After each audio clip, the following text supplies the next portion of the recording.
بسم اللہ الرحمن الرحیم۔ ہمارا آج کا موضوع ہے دعا کی قبولیت سائنس کی نظر میں، یعنی کہ ہم سائنس کے علوم کے مطابق یہ جانیں گے اور یہ سمجھیں گے کہ دعا کی قبولیت کے لیے کون سے بہترین اوقات ہیں اور دعا کی قبولیت کے امکانات زیادہ کرنے کے لیے ہم کیا کیا کر سکتے ہیں۔ سب سے پہلے یہ کہ جتنی دعا کی قبولیت کے طریقہ کار، امکانات زیادہ کرنا اور پاسبلٹیز ہمارے ریلیجن میں، دین میں بتائی گئی ہیں، وہ سب ویلڈ ہیں، درست ہیں 100%۔ اور میں آپ کو اس لیکچر میں کچھ اضافی چیزیں بتاؤں گا کہ سائنس کی نظر میں اس سب کو ہم کیسے دیکھ سکتے ہیں۔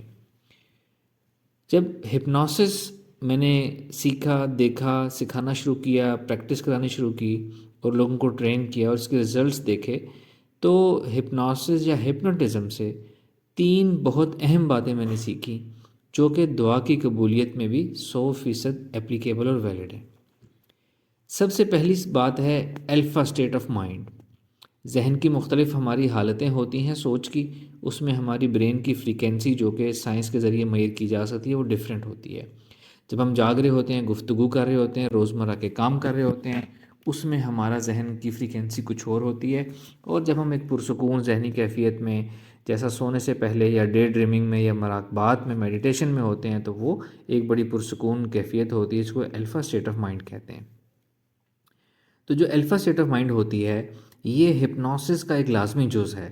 الفا اسٹیٹ آف مائنڈ حاصل کی جاتی ہے، اس کے بعد جو چیز ہپنوسس کرنا ہوتا ہے اس کی سجیشنز یا انسٹرکشنز یا کمانڈز دی جاتی ہیں، تو پھر ہپنوسس عمل میں آتا ہے۔ الفا اسٹیٹ کے بغیر ہپنوسس نہیں کیا جا سکتا، چاہے کوئی شخص اپنا خود ہپنوسس کر رہا ہے جس کو ہم سیلف ہپنوسس کہتے ہیں، یا کوئی تھیراپسٹ کسی دوسرے کا ہپنوسس کر رہا ہے جس کو ہم ہپنو تھیراپی کہتے ہیں۔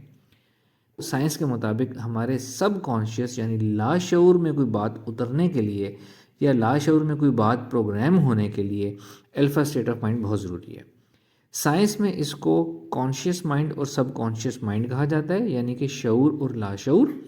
اور جب ہم دعا کی بات کرتے ہیں عام زبان میں تو ہم اس کو کہتے ہیں کہ جو دعا دل سے نکلتی ہے یا دل سے جو دعا کی جائے وہ قبول ہونے کے امکانات زیادہ ہوتے ہیں۔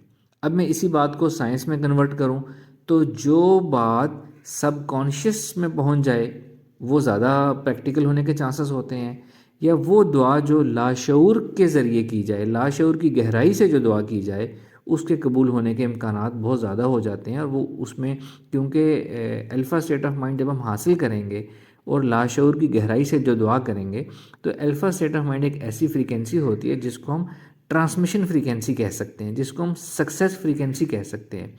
اس فریکوینسی کے اوپر جو بھی چیز ٹرانسمٹ ہوتی ہے وہ سکسیسفلی ٹرانسمٹ ہو جاتی ہے، دوسری جگہ پہنچ جاتی ہے۔ جیسا کہ ہم دیکھتے ہیں کہ ہم اپنے خیالوں میں گم کھوئے ہوتے ہیں اور کسی کو ہم یاد کر رہے ہوتے ہیں اور اس شخص کا میسج یا کال آ جاتا ہے۔ ہوتا یہ ہے کہ اس فریکوینسی کے اوپر ہماری سوچ وہاں پہنچ جاتی ہے اور اس کو ہمارا خیال آتا ہے اور وہ ہمیں کال یا میسج کر لیتا ہے۔ بالکل اسی طرح اسی فریکوینسی پر ہماری دعا کے قبول ہونے کے اور عرش پہ پہنچنے کے امکانات اور چانسز بہت زیادہ ہو جاتے ہیں۔ تو پہلی بات جو ہم نے ہپنوسس سے دعا کی قبولیت کے لیے سیکھی وہ ہے الفا اسٹیٹ آف مائنڈ ہم نے حاصل کرنی ہے، یا عام الفاظ میں ایک پرسکون ذہنی اور جسمانی کیفیت ہم نے حاصل کرنی ہے۔ ذہن کو سوچوں سے خالی کرنا ہے، ریلیکس ہونا ہے، اور پھر ہم نے دعا کرنی ہے تو دعا کی قبولیت کے امکانات بہت زیادہ ہو جائیں گے۔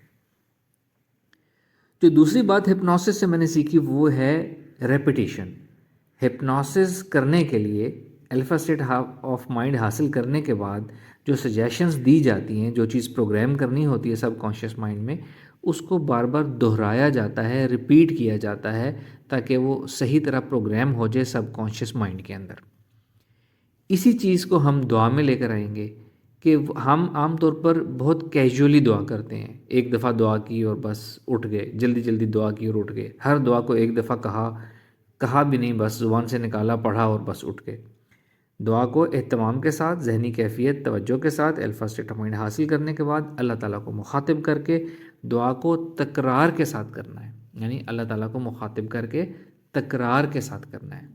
چھوٹی سی دنیاوی سی مثال دیتا ہوں، بچے والدین کے سامنے کوئی ضد کرتے ہیں، اگر کسی بچے نے کوئی ایک آدھ دفعہ بات کیجولی کی تو وہ والدین اس کو اگنور کر دیتے ہیں۔ جو بچہ بار بار والدین کو مخاطب کر کے ایک مسلسل ایک ضد کر رہا ہو تکرار کے ساتھ، والدین اس کی بات کو ماننے کے امکانات بہت زیادہ ہو جاتے ہیں اور اس کی بات کو مان کے ہی اس کو خاموش کراتے ہیں کہ اس کی بات مان لیتے ہیں، لیٹس ڈو دس، تک کہ وہ خاموش ہو جائے۔ تو اللہ تعالیٰ کا رشتہ بھی ایسا ہی ہے ہمارے ساتھ. ہم جو چیز اہتمام کے ساتھ، ادب کے ساتھ، تکرار کے ساتھ، یقین کے ساتھ اللہ تعالیٰ کو مخاطب کر کے بار بار جو چیز ہم کہیں گے، اللہ تعالیٰ ہماری وہ بات ضرور سنیں گے. تو ریپیٹیشن جو ہے یہ بھی دعا کی قبولیت کے لیے ایک بہت اہم نقطہ ہے جو ہم مس کرتے ہیں. تو ہم نے اپنی دعا کو اہتمام، ادب اور تحمل اور توجہ کے ساتھ، تکرار کے ساتھ دعا کرنی ہے. بار بار ایک دعا کو ہم نے کرنا ہے.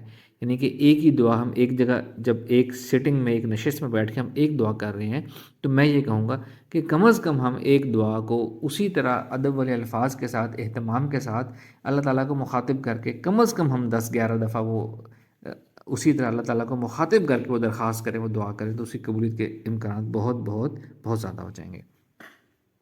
تیسری بات جو ہپنوسس نے ہمیں سکھائی وہ ہے یقین کی طاقت، یقین کی کیفیت.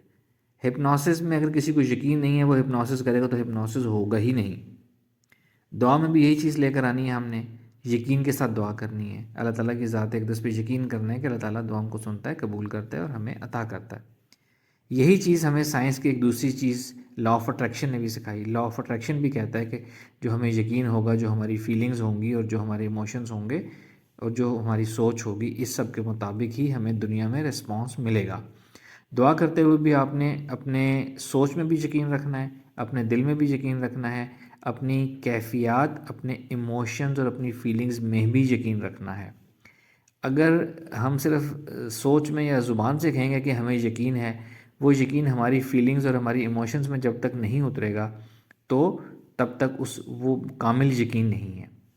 یعنی کہ اگر ہم کہیں یقین ہے اپنی دعا کے ساتھ کہ یہ قبول ہوگی، اور ہمارے چہرے پہ مسکراہٹ نہیں آتی اور ہمارے اندر خوشی نہیں آتی اس بات کو کہتے ہوئے اور محسوس کرتے ہوئے، تو اس کا مطلب ہے کہ ہمارا یقین پختہ نہیں ہے.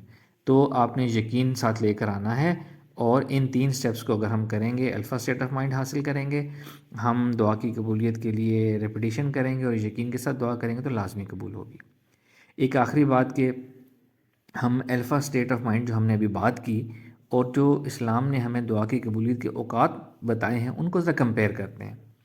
جو ہمیں دین میں جنرلی جو براڈ ہمیں چیزیں بتائی گئی دعا کی قبولیت کے اوقات کی بات کر رہا ہوں، وقت کی بات کر رہا ہوں. یعنی فرض نماز کے بعد اگر ہم نماز اہتمام توجہ سے پڑھیں تو فرض نماز کے بعد ہم ایک بڑی پرسکون کیفیت میں ہوتے ہیں، جس کو ہم الفا اسٹیٹ آف مائنڈ سے کمپیئر کر سکتے ہیں. پھر تہجد کے وقت، تہجد کا وقت ہی ایک ایسا ہے جہاں ذہن بڑا ایک پرسکون کیفیت میں ہوتا ہے، وہ تو ہوتی ہی الفا اسٹیٹ آف مائنڈ ہے. کوئی نیکی کرنے کے بعد، صدقہ کرنے کے بعد، جس سے دل نرم ہوتا ہے اور ہم الفا اسٹیٹ آف مائنڈ میں آتے ہیں. کوئی ایمان افروز واقعات سننے کے بعد، دین کی تعلیمات سننے کے بعد، قرآن کی تلاوت کرنے کے بعد، درود شریف پڑھنے کے بعد، اگر ہم قرآن کی تلاوت درود شریف اہتمام اور توجہ سے کر رہے ہیں، اپنی سوچیں اس میں نہیں آ رہی ہیں اور اس کو دھیان سے پڑھ، تو وہ تلاوت کرنے کے بعد، قرآن کو ترجمہ پڑھنے کے بعد، درود شریف ذکر اذکار کرنے کے بعد ہمارا ذہن already alpha state of mind میں ہوتا ہے. اور ایک الگ ان چیزوں سے ہٹ کر بات ہے کہ بارش جب ہو رہی ہو تو وہ بھی دعا کی قبولیت کا ایک بہت بہترین وقت بتایا گیا ہے ہمارے دین میں.